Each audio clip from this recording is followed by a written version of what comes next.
त्विषा case से जुड़ा हुआ बड़ा अपडेट है। अब तक नहीं हुआ है अंतिम संस्कार। मौत के 10 दिन बाद भी अंतिम संस्कार नहीं हुआ। परिवार दूसरे पोस्टमार्टम की मांग पर अड़ा हुआ है।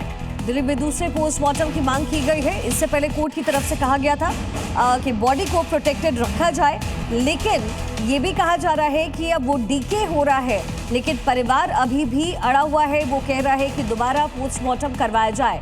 मौत के कुल 10 दिन बीत चुके हैं। एलिगेशंस दोनों परिवारों की तरफ से चल रहे हैं, लेकिन दोबारा पोस्टमार्टम की मांग त्विषा के परिवार की। स्थानीय अदालत ने इस पूरी मांग को खारिज कर दिया था। अब ये मांग की जा रही है परिवार की तरफ से कि सेकंड पोस्टमार्टम होगा तभी हम अंतिम संस्कार करेंगे, हालांकि लोकल अदालत ने इस मांग को खारिज किया था। तो ये शादी की तस्वीरें आप देख रहे हैं। शादी के अलग अलग रील जो हैं, त्विषा अपने परिवार के लोगों के साथ हंसती खेलती नजर आती हैं और कुछ ही महीनों बाद उनकी संदिग्ध परिस्थितियों में मौत के पूरे मामले पर कई गंभीर प्रश्न हैं। देखिए, पति समर्थ के साथ वो नजर आई। समर्थ वकील है। त्विषा की सास जुडिशियल पद पर थी और तस्वीरें लगातार वायरल भी हो रही। समर्थ की तस्वीरें आप देखिए। तो ये वेडिंग के फोटो शूट्स हैं जो अब जबरदस्त वायरल हो रहे हैं, लेकिन त्विषा की मौत के पीछे का राज क्या है, इसको खंगालने की कोशिश एसआईटी की तरफ से की जा रही है। परिवार की मांग है कि पोस्टमार्टम दोबारा होनी चाहिए, तभी अंतिम संस्कार होगा। इसी बीच बड़ा अपडेट भी केस से जुड़ा हुआ। सास गिरिबाला सिंह को एसआईटी ने नोटिस अब भेज दिया है। पूछताछ में सहयोग न करने पर नोटिस भेजा गया। बड़ी खबर, इससे पहले अंतरिम बेल ले ली थी सास गिरिबाला ने, और अब इस पूरे मामले को लेकर एसआईटी ने नोटिस भेजा है। पूछताछ में सहयोग न करने का आरोप लग रहा उन पर।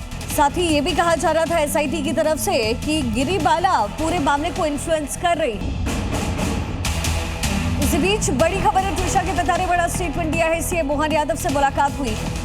सीएम ने न्याय का भरोसा दिया, ये त्विषा के पिता की तरफ से कहा गया है। त्विषा केस में सीबीआई जांच की मांग की गई उनकी तरफ से डॉक्टर मोहन यादव से, और इसको लेकर जांच का भरोसा दिया है त्विषा के पिता को मुख्यमंत्री डॉक्टर मोहन यादव ने।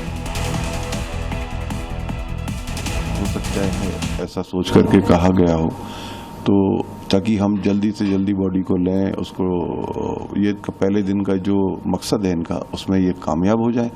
फर्स्ट डे से ये हमें रिजेक्ट कर रहे हैं। पहले पीएम रिपोर्ट ही नहीं रिलीज कर रहे थे। पहले कह रहे थे कि भाई आप बॉडी लो, एफआईआर नहीं कर रहे थे।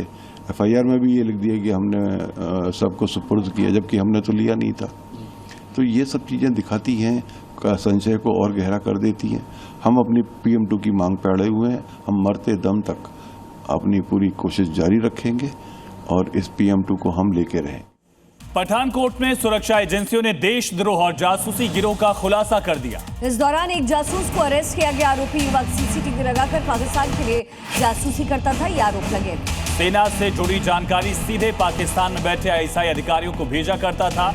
गिरफ्तार आरोपी कई संवेदनशील जगहों पर सीसीटीवी कैमरे इंस्टॉल कर चुका था और उसका जो वीडियो है वो लगातार पाकिस्तान भेज रहा था। खुफिया इनपुट मिलने के बाद पुलिस ने कार्रवाई करते हुए आरोपी को गिरफ्तार किया है। फिलहाल सुरक्षा एजेंसियां आरोपी जासूस से पूछताछ कर रही है।